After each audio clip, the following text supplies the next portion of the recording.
আমরা কি পেরেছি? হারিয়ে যাওয়া সময় ও আমাদের রমজানকে একটু তুলনা করে দেখি তো। সময় বালুর মতো, যা হাত ফসকে পড়ে যায়, বা বরফের মতো যা গলে যায়।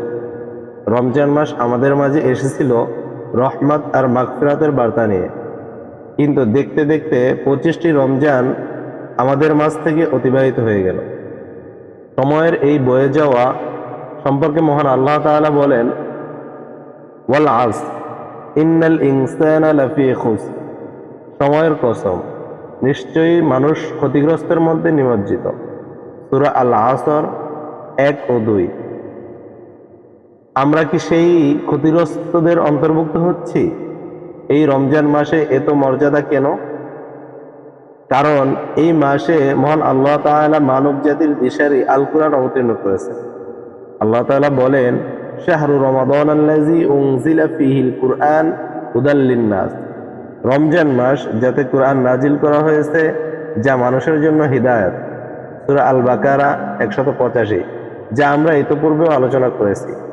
কুরআন নাজিলের কারণে আল্লাহ তাআলা এই মাসটির এত মর্যাদা রেখেছেন যে এই মাসের মধ্যে আরো একটি রাত রয়েছে, যে রাতে কুরআন অবতীর্ণ হয়েছে।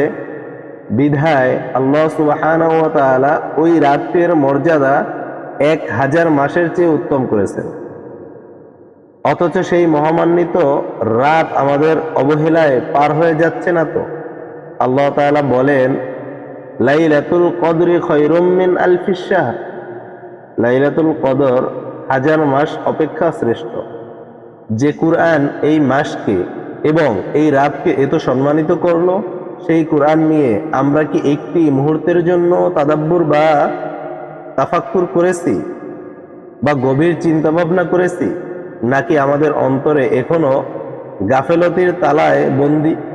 আল্লাহ তাআলা বলেছেন, আফালা ইয়াতাদাব্বারুনাল কুরআন আম আলা কুলুবিন আকফালুহা, তবে কি তারা কুরআন নিয়ে গভীর চিন্তা ভাবনা করে না, নাকি তাদের অন্তরে তালা লেগে আছে?